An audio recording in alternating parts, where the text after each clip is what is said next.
김병에 효자 없다라는 말이 있습니다. 효도도 하루 이틀이지 오랜 세월 부모님 병수발까지 하면서 부모를 공양하는 것은 정말 어려운 일입니다. 요즘은 간병 번아웃이라는 말까지 생겼습니다. 장기간 부모님 병수발하는 것이 정신적으로 육체적으로 피곤하고 힘들다는 것입니다. 삶의 형편이 어려우면 감당하기 어려운 것이 부모 공양입니다. 그렇다면 형편이 어려우면 부모 공양을 안 해도 된다, 그런 말입니까? 그렇지 않습니다. 요즘은 형편이 어렵지 않은데도 부모 공양을 하지 않는 사람들이 많아지고 있습니다. 그 이유는 노인 인구가 급격하게 늘었기 때문입니다.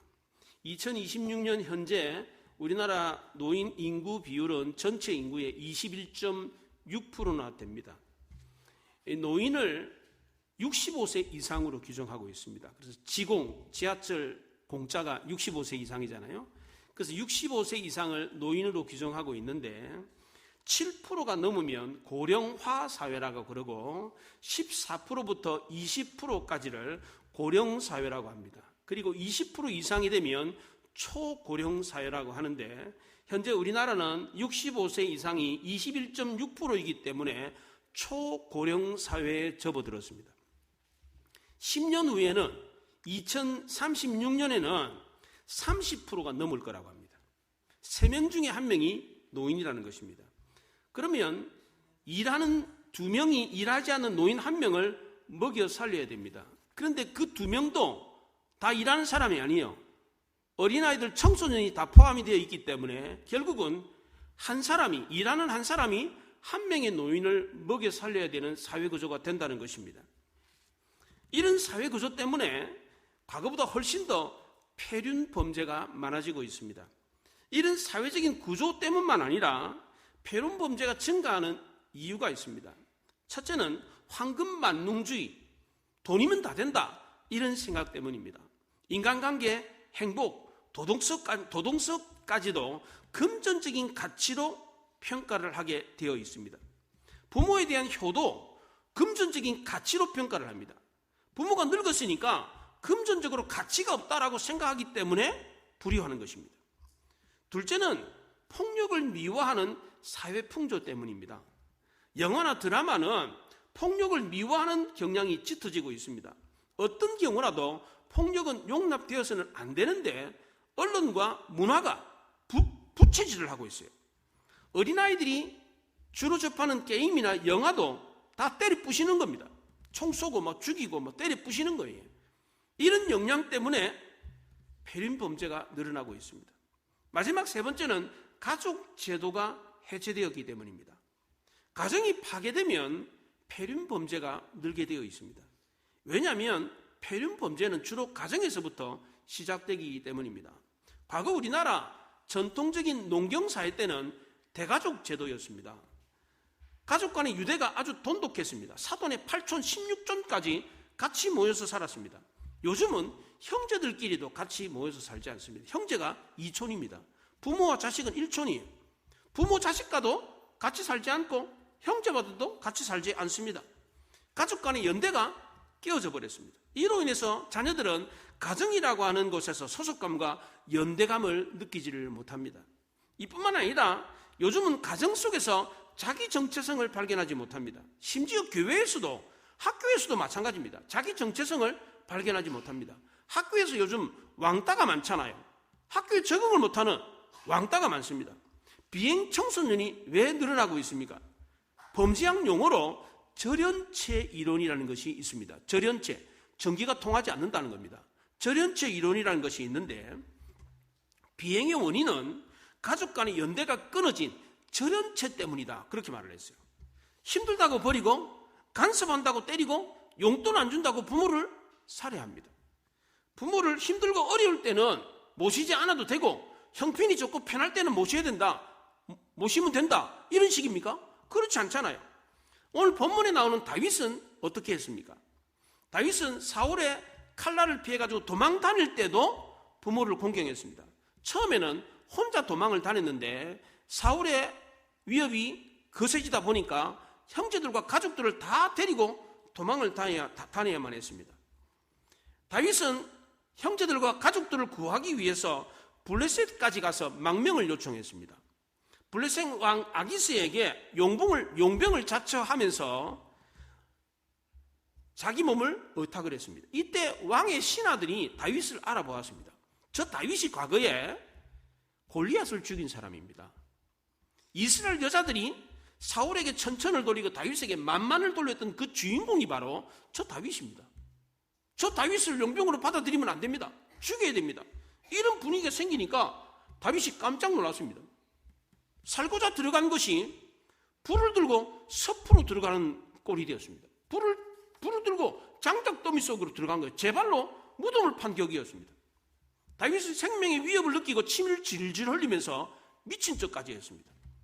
정말 자존심 상하고 부끄러운 일을 당했습니다. 그래도 어쩔 수가 없었습니다. 살아남아야 되니까 겨우 하나님의 은혜로 죽음의 불길 속에서 빠져나왔습니다. 그리고 다윗은 다시 이스라엘 경내에 아둘람 굴로 숨어들었습니다. 이 아둘람이라는 말은 피난처라는 뜻입니다. 베들레헴과 블레셋 가드 사이에 있는 서키암 동굴 지역이었습니다. 이곳에는 숲과 언덕이 어우러진 지역으로 물과 동굴이 아주 많았던 지역입니다. 그래서 숨기의 안성맞춤이었습니다. 다윗 일행이 여기에 숨었다는 소식을 듣고 주변에 환난당하는 사람, 빚진 자들, 마음이 원통한 사람들이 몰려들기 시작했습니다. 사울은 자기 주변에 힘있고 용맹한 사람들을 돈을 주고 고용을 했어요. 용병을 고용을 했다고. 그런데 다윗은 사람을 모은 적이 없어요. 나를 도와달라면 모여라 이렇게 한 적이 없습니다. 그런데도 사람들이 다윗의 소문을 듣고 자발적으로 몰려들었습니다. 환난당하는 모든 사람, 빚진 모든 사람, 마음이 원통한 모든 사람들이 다 다윗에게로 모여들었습니다. 그 숫자가 무려 400명이나 됐습니다. 이 400이라는 숫자는 칼을 뽑을 수 있는 남자만을 가리킵니다. 이 사람들이 자기 혼자 왔겠어요? 그렇지 않죠. 처자식 데리고 그렇게 온 거예요. 게다가 23장에서는 이 400명이 600명으로 늘었습니다. 다윗은 이 많은 사람들을 건사할 능력이 없었습니다. 먹여 살릴 힘이 없었습니다. 게다가 노인과 어린아이까지 데리고 도망을 다녀야 되니까 이거는 불가능한 일이었습니다. 그래서 다윗은 또 다른 방법을 찾아야만 했습니다. 다윗이 찾았던 방법은 바로 모압이었습니다. 3절에 다윗이 거기서 모압 미스베로 가서 모압 왕에게 이르되 하나님이 나를 위하여 어떻게 하실지를 내가 알기까지 나의 부모가 나와서 당신과 함께 있기를 청하나이다 그렇게 말했습니다. 다윗은 사울에게 쫓겨서 언제 죽을지 모르는 상황이었습니다. 하나님이 지금까지 나를 지켜줬으니까 내 부모도 지켜줄 거다. 내가 지키지 않아도 하나님이 지킬 거다. 이렇게 안일하게 생각하지 않았습니다. 그냥 나는 내 살 길 가고 부모는 알아서 하겠지. 이렇게 부모를 방치하지 않았습니다. 만약 다윗이 그랬더라면 그것은 믿음이 아니었습니다. 하나님께 모든 책임을 떠넘기는 꼴이었습니다. 지금 다윗의 부모가 공경에 처했던 이유가 뭡니까? 다윗 때문입니다. 그렇잖아요. 다윗 때문에 지금 형제들과 가족들이 다 지금 쫓겨다니는 겁니다. 다윗은 이 책임을 회피하지 않았습니다. 어려운 환경임에도 불구하고 부모를 모시는 방법을 찾았습니다. 그 묘책이 바로 모압이었습니다. 왜 하필이면 모압이었습니까? 모압은 다윗의 중조모 룻의 고향이었기 때문입니다. 사사시대 베들레헴에 기근이 발생했을 때 엘리멜렉과 나옴이라는 이 부부가 모압으로 이민을 갔습니다. 근데 이민 가가지고 남편도 죽고 두 아들도 죽고 며느리와 시어머니만 여자 셋만 살아남았어요. 룻은 이 어머니의 고향인 베들레헴으로 돌아와서 보아스라고 하는 남자와 계대 결혼을 했습니다. 계대 결혼은 형제 간에 가족 간에 자손을 이을 수 있도록 결혼 제도를 말합니다. 그 결혼 제도에 의해서 보아스와 결혼을 했는데 오벳을 낳았습니다. 이 오벳이 이새를 낳았고 이새가 다윗을 낳았습니다. 그러니까 이 룻은 다윗에게 증조 할머니가 되는 겁니다. 다윗에게는 모압의 피가 흐르고 있었기 때문에 이 모압이라는 나라는 완전한 이방 민족이 아니었습니다. 그래서 다윗은 환난 중에 조금이라도 우리를 생각해 줄 나라가 어디 있겠나라고 생각을 하다가 모압을 찾았던 겁니다. 다윗은 환난 당할 때에 자신의 문제를 가족 안에서 해결을 했습니다. 우리 옛말에 피는 물보다 진하다라는 말이 있습니다. 동서양을 막론하고 혈연 관계는 그 어떤 관계보다도 더 깊고 강합니다. 다윗은 위기의 때에 가족 안에서 이 문제를 해결하려고 노력을 했습니다. 지금도 가족 관계의 유대가 아주 돈독한 가정들은 문제가 있으면 친인척들이 도와주는 가정들이 있어요. 물론 과거보다는 덜합니다만 지금도 가족 간에 친척들 간에 유대가 깊은 가족들은 뭐 일자리도 알아주고 뭐 결혼도 뭐 주선해주고 뭐 어려울 때 도와주고 이런 것들을 가족들이 합니다. 예, 물론 예전보다는 못하지만 그래서 다윗은 자신이 도움을 받을 수 있는 가까운 것을 다 찾았어요. 찾다가 어디까지 간 거예요? 증조 할머니까지 간 겁니다. 다윗은 먼 친척들을 찾다가 룻까지 갔어요. 룻. 증조 할머니 룻까지 생각할 정도로 최선을 다한 겁니다. 나를 도울 수 있는 사람, 내가 도움을 받을 수 있는 것이 어딜까? 끝까지 찾다가 거슬러서 올라가가지고 증조 할머니 룻까지 거슬러 올라갔습니다. 이 얘기는 다윗이 어려움을 당할 때 가족을 내팽개치 하지 않고 최선을 다해서 도움을 찾았다는 뜻입니다. 다윗은 어린 목동 시절에도 부모를 잘 공양했습니다. 사무엘이 차기 왕에게 기름을 부으려고 다윗의 아버지 이새의 집을 방문한 적이 있었습니다. 이때 아버지 이새는 다윗만 빼놓고 모든 형제들을 사무엘 선지자 앞에 세웠습니다. 아버지 이새는 다윗이 왕이 될 제목이라고 생각하지 않았기 때문입니다. 다윗은 혼자만 버려져서 들에서 양들을 치고 있었습니다. 그런데도 다윗은 조금 더 서운해하지 않았습니다. 아버지가 자기 능력을 알아주지 않는 것에 대해서 원망하고 불평하지 않았습니다. 다윗은 이스라엘이 블레셋과 전쟁을 할 때도 부모를 잘 공경했습니다. 블레셋과 전쟁이 발발했을 때 이새의 아들들 3명이 전쟁터에 나갔습니다. 그 당시에 가정을 대표해서 전쟁터에 나가는 것은 명예로운 일이었습니다. 왜냐하면 그 당시 전쟁은 단순한 인간의 전쟁이 아니라 하나님의 이름과 명예를 지키는 아주 영광스러운 전쟁이었기 때문입니다. 그래서 전쟁에 나간다는 것 자체가 영광스럽고 명예로운 일이었습니다. 그런데 이 명예로운 전쟁에서도 다윗은 제외가 됐습니다. 아버지 이새는 이 아들 다윗에게 전쟁터에 나가 있는 형들에게 도시락 배달을 시켰습니다. 다윗이 믿음지 않아가지고 도시락을 배달하고 형들의 안부를 묻고 증표를 가져오라 그렇게 말을 했어요. 다윗이 그래서 도시락 싸들고 전쟁터에 갔더니 큰형 엘리압이 다윗을 보고 네가 어찌하여 여기 왔느냐? 양들은 어떻게 하고? 내가 너를 아는데 너는 평소에 교만하고 완악하잖아. 너 지금 구경하려고 여기 왔지? 이렇게 화를 냈습니다. 그래도 다윗은 상처받지 않았습니다. 아버지에게도 전쟁에 참전하지 못하는 믿음지 못한 아들 취급을 받았고 형들에게도 이렇게 미움을 받았지만 다윗은 원망하지 않았습니다. 가족을 생각하며 끝까지 부모를 복양하려고 했습니다. 지금 현재 사울의 칼날을 피해가지고 도망다니는 상황에서도 다윗은 부모를 사랑하고 공경하는 마음을 버리지 않았습니다. 오히려 다윗은 자기 때문에 위험에 빠진 부모를 생각하면서 미안한 마음을 가졌어요. 송구스럽다는 거예요. 어머니 아버지 이 못난 자식 때문에 어머니 아버지가 이렇게 고초를 겪고 계시니 정말 죄송합니다. 저 때문에 이런 어려움을 겪고 있군요. 이렇게 생각했습니다. 다윗은 끝까지 부모를 공경하는 마음을 잃지 않았습니다. 예수님도 마찬가지입니다. 어린 시절에 예수님은 부모님께 순종하며 살았고 하지만 예수님은 부모보다 더 먼저 세상을 떠나야만 했습니다. 이때 예수님이 어떻게 하셨습니까? 나는 내 할 일을 다 하고 떠나는 거니까 부모들은 알아서 하지 뭐. 하나님이 알아서 하겠지 뭐. 내 책임 아니야. 이러고 떠났습니까? 그렇지 않습니다. 십자가에 못 박혀 죽기 전에 물과 피를 다 쏟으시고 정신이 혼미해진 상태에서 애제자 요한에게 나의 어머니가 너의 어머니다. 어머니를 부탁하고 눈을 감았습니다. 예수님은 마지막 순간에도 어머니를 생각하며 눈을 감았습니다. 하나님, 나를 이렇게 마지막까지 인도해 주신 것처럼 내 어머니도 그렇게 인도해 주십시오. 하나님이 다 알아서 해 주실 거니까 저 그냥 죽습니다. 이렇게 하고 죽은 게 아닙니다. 아들로서 자기 할 도리를 다 하고 죽었습니다. 어려운 환경에서도 예수님은 어머니에 대한 생각을 잊지 않았습니다. 마지막 눈을 감기 전에 십자가 바로 밑에 계신 어머니를 보면서 어머니, 저는 이제 갑니다. 하지만 사랑하는 애제자 요한이 있습니다. 요한이 저를 대신해서 어머니를 끝까지 복양할 겁니다. 그러니까 너무 염려하지 마십시오. 어머니를 위로하고 눈을 감았습니다. 어린 나이에 형들의 미움을 받고 애굽에 노예로 팔려갔던 요셉도 역시 마찬가지였습니다.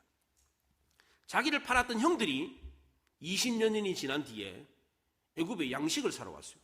무릎을 꿇고 머리를 숙였는데 가만 보니까 자기 형들이에요. 그 요셉이 형들한테 첫 마디가 너가 아버지 잘 계시냐? 이렇게 물었어요. 너가 아버지 뭐 하시노? 이게 아니고 너가 아버지 잘 계시냐? 이렇게 물었어요. 형들은 조금이라도 눈치가 있다면 애굽의 총리가 우리 아버지랑 무슨 상관이 있길래 우리 아버지 안부를 묻지? 이렇게 생각이 되는데 아무도 그렇게 생각하지 않았습니다. 형들은 20년 만에 만난 형들에게 제일 먼저 아버지의 안부를 물었습니다. 그리고 남겨둔 베냐민 혼자 남았을 때도 베냐민한테도 너가 아버지 잘 계시냐? 건강하시냐? 이렇게 물었어요. 세월이 그렇게 지났음에도 불구하고 요셉은 아버지를 잊지 않았습니다. 새로운 환경이 되었고 새로운 신부를 완전히 딴 사람이 되었음에도 불구하고 여전히 요셉은 아버지를 잊지 않았습니다. 요셉은 자신의 신분을 밝히고 가나안에 계신 아버지를 모셔올 때도 황금 마차를 보내가 지극정성을 다해서 아버지를 모셔왔습니다. 성경에 나오는 훌륭한 믿음의 선진들은 모두 다 한결같이 효자 효부들이었습니다. 부모에게 효도하지 않는 사람은 교회 권위에도 순복하지 않습니다. 집에서 부모의 권위에 순복할 줄 모르는 사람은 밖에 나가서 직장이나 사회에서도 순복할 줄을 모릅니다. 교회에서도 마찬가지입니다. 영적 지도자들에게 순복하지 않습니다. 효도할 줄 모르는 사람은 하나님께도 순종하지 않습니다. 성도를 사랑하고 하나님을 사랑한다? 이거 다 거짓말입니다. 진정으로 이웃을 사랑하고 하나님을 사랑하는 사람은 먼저 집에서 부모에게 효를 다하는 사람입니다. 맞습니까? 사도 바울은 에베소 교회에서 목회하는 디모데에게 이런 얘기를 했어요. 어떤 가부에게 자녀나 손자들이 있거든 그들로 먼저 자기 집에서 효를 행하여 부모에게 보답하기를 배우게 하라. 이것이 하나님 앞에 받으실 만한 것이니라 그랬어요. 먼저 자녀가 있걸랑 집에서 효도를 배우게 하라 그렇게 말했습니다. 신앙은 집에서 먼저 효를 행하는 데서부터 시작이 되는 것입니다. 어떤 공동체든지 누구를 만나든지 늘 사랑을 받는 사람이 있습니다. 이런 사람은 공통적인 특징이 있습니다. 부모에게 사랑을 많이 받아가지고 부모에게 잘하는 사람입니다. 부모를 공경하고 부모를 사랑할 줄 아는 사람은 어디를 가든지 누구에게나 사랑을 받습니다. 왜 그렇습니까? 공동체에 가서 상사를 대할 때도 마치 부모님을 대하듯이 하기 때문입니다. 이런 사람은 어디를 가든지 사랑을 받게 되어 있습니다. 그런데 부모의 권위와 사랑을 제대로 받지를 못한 사람은 어디를 가든지 사랑을 못 받습니다. 왜냐하면 권위에 순복할 줄 모르기 때문입니다. 들이받아요. 권위에 순복할 줄 모르니까 누구든지 그냥 들이받는 거예요. 그러니까 이런 사람이 어디를 가든 사랑받고 존경받고 인정받겠습니까? 효경에는 아버지를 사랑하는 사람은 남을 미워하지 않고 아버지를 공경하는 사람은 남을 업신여기지 않는다. 그런 말이 있습니다. 왜냐하면 부모를 공경하는 마음이 타인을 공경하는 마음으로 이어지기 때문입니다. 이처럼 부모를 대하는 태도가 타인을 대하는 태도가 되고 이것은 우리 사회 질서를 유지하는 덕목이 되는 겁니다. 그렇기 때문에 사회 질서 유지에 가장 중요한 기초가 바로 가정에서 효를 다하는 것입니다. 기독교 사회학자들은 오늘날 아버지의 부재 현상이 사회악을 만들어내고 있다. 그렇게 말을 하고 있습니다. 왜 사회악이 많이 발생하고 있는가? 아버지의 부재 때문이다. 그렇게 말합니다. 현대 아버지는 돈 벌어다 주는 존재일 뿐이지 내면화된 생명을 자식들에게 불어넣어준 존재가 되고 있지를 못합니다. 최근 통계에 하면 청소년들에게 설문조사를 했는데 아버지와 대화를 나누는 학생들이 얼마나 되는가 살펴봤더니 3%밖에 안 됐어요. 100명 중에 3명만 아버지와 대화를 나눈다는 거예요. 그 이유가 뭐냐? 인식의 차이 때문이랍니다. 생각이 다르고 관심 분야가 다르기 때문이랍니다. 그럼 대화가 안 되니까 대화를 하지 말아야 됩니까? 그래도 대화를 해야 된다는 겁니다. 왜냐하면 자녀들은 부모와의 관계를 통해서 올바른 인간관계를 형성하기 때문입니다. 성인이 되어서 인간관계가 원만하지 못한 사람들을 보면 어렸을 때에 부모와의 관계를 제대로 맺지 못한 사람들입니다. 부모와의 관계가 원만하지 못하고 친구와의 관계나 직장 동료나 생활 속에서 무수한 사람들과의 관계, 화목하지 못하고 분쟁을 일으키는 사람들을 보면 그 밑바탕에 부모와의 관계가 어긋나 있는 원인이 있다는 것입니다. 그렇기 때문에 자녀가 세상에서 다른 사람들과 좋은 관계를 맺으려면 반드시 부모와의 관계를 올바로 맺어야 된다는 것입니다. 그래서 사도 바울은 가정에서 먼저 자녀들에게 효를 배우게 하라라고 했던 것입니다. 아버지의 부재 현상은 교회에서도 마찬가지입니다. 현대교회의 가장 큰 문제점 중에 하나가 바로 건전한 신앙의 아버지상이 없다는 것입니다. 교회에서조차도 신앙의 아버지로부터 내면에 신앙을 배우지 못하기 때문에 이 부재 현상, 아버지 부재 현상을 겪고 있습니다. 교회 권위가 상실되고 있습니다. 잠언서 22장에 마땅히 행할 길을 아이에게 가르치라. 그리하면 늙었어도 그것을 떠나지 아니하리라 그랬습니다. 아버지의 권위, 부모의 권위를 모르고 자란 아이들은 다른 사람들의 권위도 인정하지 않습니다.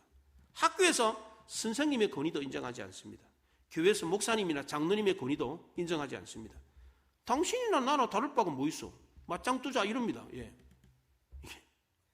요즘 우리 사회에 정신병 환자들이 그 어느 때보다도 많이 늘어나고 있습니다. 주위에 둘러보면 신경정신과 이래가지고 그 과가 지금 많아지고 있어요. 둘러보세요. 간판 보시면 옛날에는 정신과 찾아보려고 해도 찾아볼 수가 없었어요. 근데 지금은 막 돌아보면 다 정신과예요. 다 정신과. 그만큼 정신과 환자들이 많다는 겁니다. 연구 결과에 의하면 권위를 상실한 가정에 있는 자녀들 중에 정신병 환자들이 많다는 보고가 있습니다. 왜냐하면 권위가 곧 질서를 의미하기 때문입니다. 질서가 무너지면 정서적 안정이 무너지게 되어 있습니다. 가정 내에서도 일정한 규칙과 일관성이 무너지면 자녀들이 혼란스러워합니다. 이렇게 가정이 혼란스러우면 어떻게 말을 해야 될지, 요 말했다 얻어맞는 거 아니야? 이런 생각이 되면 아이들이 말을 못해요. 아버지가 기분이 좋을 때는 무슨 말을 해도 괜찮아. 그런데 기분이 안 좋을 때는 말했다가 얻어맞는 거예요. 그러니까 무슨 말을 해야 될지 모르는 거예요. 어떻게 행동해야 될지도 몰라. 가정에서도 일정한 권위가 있어야 된다. 아이들 잠재울 때에 토닥토닥 거려주면 잘 자잖아요. 이불도 덮어주면 잘 자잖아요. 여름에 얇은 이불 덮으면 잠이 잘 안 와요. 어느 정도 무게가 있어야 잠이 잘 오고 안정을 취하는 것입니다. 그것처럼 가정에서도 적당한 이게 프레스가 있어야 돼요. 이게. 그래서 정서적인 불안과 우울증이 오는 이유가 권위가 상실되었기 때문입니다. 가정에 권위가 상실되면 그 가정에 정신병 환자들이 많아집니다. 가정에서 어머니가 아버지보다 더 강한 가정이 있습니다. 반대로 아버지가 너무 완고한 가정도 있습니다. 이런 가정 역시도 가정의 안정이 깨집니다. 가정이 포근하고 안정된 느낌을 줘야 되는데 그렇지 못하면 가정에서 쉼과 치유와 회복을 경험하지 못하기 때문에 문제가 발생하는 것입니다. 다윗은 어떤 경우라도 부모의 권위를 인정하고 따랐습니다. 어린 목동 시절에도 그랬고 전쟁 시절에도 그랬고 사울에게 쫓기는 위험한 상황에서도 늘 언제나 한결같이 부모의 권위를 인정하고 따랐습니다. 다윗이 훗날 훌륭한 성군이 될 수 있었던 것도 먼저 그가 가정에서 부모와의 관계가 올바르고 부모의 권위를 인정했기 때문입니다. 부모의 권위에 순복하고 따르는 이것을 배웠기 때문입니다. 다윗은 극한 상황에서도 부모를 버리지 않았습니다. 자신이 아무리 어려운 속에 있어도 부모를 공경하려고 최선을 다했습니다. 성경에는 자녀가 부모를 공경할 때에 어떠한 조건에 따라서 공경하라 이런 말이 없습니다. 이런 부모는 공경하고 이런 부모는 공경 안 해도 된다. 이런 말이 성경에 있던가요? 있던가요? 부모가 부모다워야 공경하지. 이런 말이 있습니까? 성경에? 찾아보셨어요? 없습니다. 잠언서 23장에 너를 낳은 아비에게 청종하고 내 늙은 어미를 경히 여기지 말지니라 그랬습니다. 자녀는 부모에게 죄가 있고 허물이 있다고 할지라도 용납하고 감사함으로 부모를 따라야 합니다. 이 세상에 완벽한 부모는 하나도 없습니다. 노아도 그랬고 아브라함도 그랬고 다윗도 그랬습니다. 부모를 공경하느냐 안 하느냐 이건 선택사항이 아닙니다. 내 부모가 공경할 만한 존경할 만한 가치가 없다고 할지라도 감사할 내용이 없다고 할지라도 그런 부모를 공경하면 그 자녀는 더 큰 복을 받습니다. 효경에 효가 백행지본이라고 했습니다. 효는 단순히 가족 덕목을 뛰어넘어서 사회 전체를 떠받치는 도덕적 기초가 되는 것입니다. 이 효가 무너지면 사회 전체가 무너진 겁니다. 대단히 중요한 것입니다.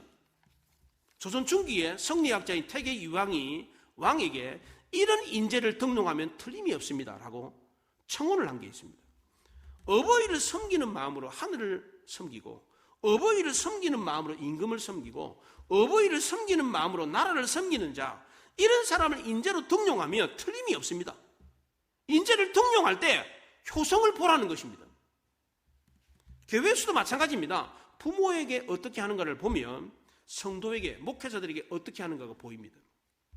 직장에서도 마찬가지입니다. 부모에게 잘하는 사람은 직장 동료들에게도 잘합니다. 어디를 가든지 그래서 인정받고 사랑을 받습니다. 그래서 효가 백행지본이라고 하는 것입니다. 성경에서도 효를 대단히 중요한 덕목으로 가르치고 있습니다. 사도 바울은 에베소서 6장에서 내 아버지와 어머니를 공경하라, 이것은 약속 있는 첫 계명이니 이로써 내가 잘되고 땅에서 장수하리라 그랬습니다. 10계명 중에 첫 계명이 뭡니까? 나 외에는 다른 신 섬기지 마라, 그겁니다. 그런데 왜 사도 바울은 부모 공경이 첫 계명이라고 했습니까? 모세가 시내산에서 하나님께 10계명을 받을 때 두 돌판에다 받았습니다. 한쪽 돌판에는 1에서 4계명까지 하나님에 대한 계명이고, 또 다른 한쪽 돌판에는 5에서 10계명까지 인간에 대한 계명을 받았습니다. 그래서 인간에 대한 계명의 첫 번째가 바로 부모 공경이었습니다. 출애굽기 20장 12절부터 인간에 대한 계명, 5계명부터 10계명까지가 나오는데, 다른 계명은 다 뭐뭐 하라, 뭐뭐 하지 마라 이렇게 되어 있습니다. 그런데 제5계명은 그리하면 너의 하나님 나 여호와가 내게 준 땅에서 내 생명이 길이라, 유일하게 약속이 붙어 있습니다. 그래서 사도 바울은 이 5계명을 약속 있는 첫 계명이다 이렇게 말했습니다. 출애굽기 20장에 내 생명이 길이라 이렇게 말했는데, 사도 바울은 한술 더 떠가지고 효도하는 자에게 땅에서 잘되고 장수한다 이렇게 말을 했어요. 부모에게 효도하는 사람은 그냥 땅에서 오래 사는 게 아니고 잘되면서 형통하면서 오래 산다 그랬어요. 왜 하나님은 유일하게 제5계명에 약속을 달아놨습니까? 그 이유가 뭡니까? 다른 계명은 없어요. 이 계명 잘 지키면 내가 뭐 줄게 이런 내용 없어요. 그런데 5계명만 유일하게 약속을 달아놨어요. 그 이유가 뭡니까? 단순히 장수하게 하려고, 형통하게 잘 살게 하기 위해서 그런 겁니까? 그건 결과적인 것이고 다른 이유가 있습니다.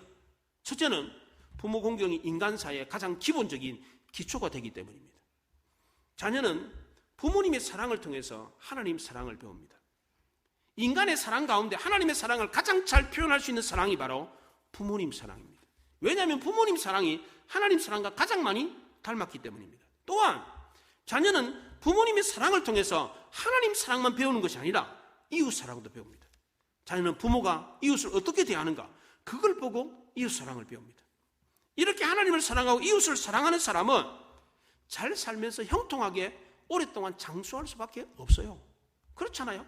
하나님께 잘해서 복을 받고 이웃에게 잘하니까 언제나 가는 곳마다 사랑받고 인정받으니까 행복하게 살 수 있으니까 장수하면서 살 수밖에 없는 겁니다.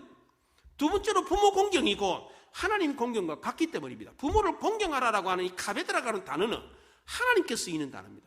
하나님 공경하듯이 부모를 공경하라는 겁니다.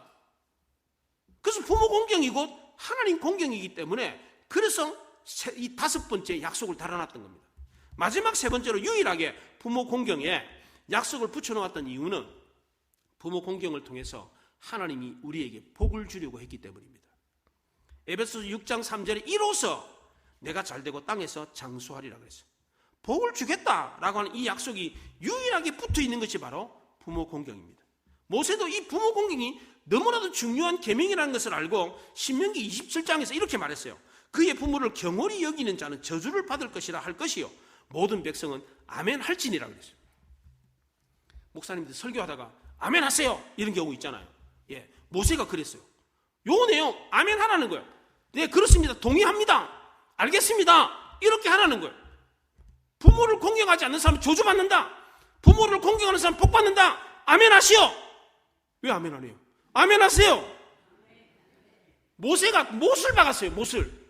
너무나도 중요하니까. 이게 모세는 이 계명이 물론 뭐 다 중요하지만 인간관계에서 가장 중요한 계명이 바로 부모 공경이라는 겁니다. 왜? 이게 복을 받기 때문입니다. 우리가 이 땅에서 행복하게 사는 비결이기 때문입니다. 부모는 내가 힘들다고 해서 내팽개쳐도 되는 존재가 결코 아닙니다. 조금 힘들다고 해서, 내가 어렵다고 해서 내팽개쳐 버리는 사람은 교회도 나라도 자기가 속한 공동체도 마음대로 내팽개쳐 버리는 사람입니다. 효는 백행지본이라고 했습니다. 신앙도 효에서부터 시작이 됩니다.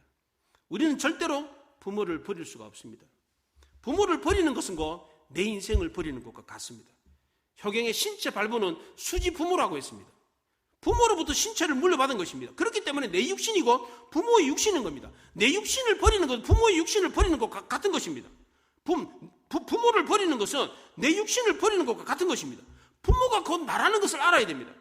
부모가 힘들고 어려운 상황에서도 우리를 버리지 않고 끝까지 잘 키우고 양육했던 것처럼 우리 역시도 어떤 상황에서도 부모에게 효를 다하고 자식된 도리를 다해야 되는 것입니다. 어머니의 마음이라고 하는 양주동 박사의 작사, 그리고 이영렬 씨가 작곡한 유명한 노래가 있습니다. 이게 가곡이기 때문에 제가 이거를 부르려고 그러다가 또 교회에서 또 가곡 부른다고 뭐라 할까 싶어서 제가 노래는 부르지 않고, 이 한 편의 시입니다. 여러분들이 잘 아시는데, 낳으실 때 괴로움 다 잊으시고 기를 때 밤낮으로 애쓰시는 마음, 진 자리 마른 자리 갈아뉘시며 손발이 다닳도록 고생하시네. 하늘 아래 그 무엇이 널 따리요. 어머니의 희생은 가히 없어라. 우리는 하나님이 약속까지 하면서 꼭 효도하라고 하는 이 뜻을 알아야 합니다. 효는 백행지본이라고 했습니다. 모든 행실의 근본이라고 했습니다. 성경도 효는 약속 있는 첫 계명이라고 했습니다. 성경만 그렇게 말하고 있는 것이 아니라 세상 사람들이 다 그렇게 말합니다. 이것은 만고의 진리입니다. 모든 사람들이 다 이것을 인정하고 그렇게 살아야 된다라고 하는 당연한 도리인 것입니다. 사도 바울도 그 무엇보다도 먼저 가정에서 효를 배우게 하라고 그랬습니다. 이것이 땅에서 잘 되고 장수하는 비결이라고 그랬습니다. 다윗은 힘들고 어려워도 부모를 버리지 않았습니다. 부모를 더 안전하고 안락한 곳으로 모시기 위해서 부끄럼도 개의치 않았습니다. 자존심 상하더라도 개의치 않고 부모를 그렇게 지극정성을 다해서 복양을 했습니다. 요즘 우리 사회에 힘들다고 귀찮다고 부모를 안 모시는 사람들이 많은데 우리 그리스도인들만큼은 절대로 그래서는 안 됩니다. 효는 풍족하고 평안할 때만 하는 것이 아닙니다. 힘들고 어려우면 포기해도 되고 안 해도 되는 게 아니라는 것입니다. 환난 중에도 효를 그만둬서는 안 되는 겁니다. 부모는 못 먹고 병들어도 자식이 아낌없이 다 쏟아부으면서 자식을 키워냈습니다. 자녀를 위하는 일이란 부끄러운 일도 힘든 일도 마다하지 않았습니다. 그럼 자녀는 부모를 위해서 이렇게 하면 안 됩니까? 자녀들도 똑같이 부모를 위해서 그렇게 해야 하는 것입니다. 왜냐하면 그렇게 하는 자녀도 곧 있으면 똑같이 자녀에게, 자기 자녀에게 효를 받아야 되는 부모가 되기 때문입니다. 정채복님의 효가 무엇인가라고 하는 글에 이런 내용이 있습니다. 부모가 자기 어머니를 딴 데로 내보내려고, 며느리가 하도 막 그냥 어려우니까 부모님을 딴 데 이렇게 살림을 차려가지고 딴 데 내보내려고 짐을 싸고 있었습니다. 근데 자녀가 노트를 가져와가지고 메모를 하고 있는 거예요. 뭘 하냐 보니까 숟가락 몇 개, 이불 몇 개, 장판, 뭐 냄비 몇 개 적고 있더라는 거예요. 그래서 부모가 야, 너 그거 왜 적어? 그랬더니 엄마 아빠 나도 나중에 엄마 아빠 늙으면 요거 챙겨가지고 갖다 드리려고요. 정채봉님의 그 글이 있어요. 우리도 자식이지만 곧 있으면 자식의 효를 받아야 되는 부모가 되는 겁니다. 그렇잖아요. 우리 젊은이들 꼭 기억하시기 바랍니다. 오늘 우리 교회 참 젊은이들이 이 설교를 많이 들어야 되는데 오늘 출타한 젊은이들이 많고 좀 안타까운데 유튜브를 통해서 꼭 들었으면 좋겠습니다. 내가 부모에게 그렇게 하면 자식들도 부모가 했던 것을 보고 배웁니다. 이게 바로 믿음의 명문 가문이고 복을 받는 가정인 것입니다. 이것이 우리 사회와 가정을 든든하게 세우는 기초가 되고 하나님이 약속하신 복을 받는 비결입니다. 우리 모두 부모를 공경함으로 가정과 사회를 든든하게 세우고 하나님이 약속하신 복을 받아 누리는 효자 효부들 다 될 수 있기를 바랍니다. 기도하겠습니다. 말씀을 생각하며 기도합니다.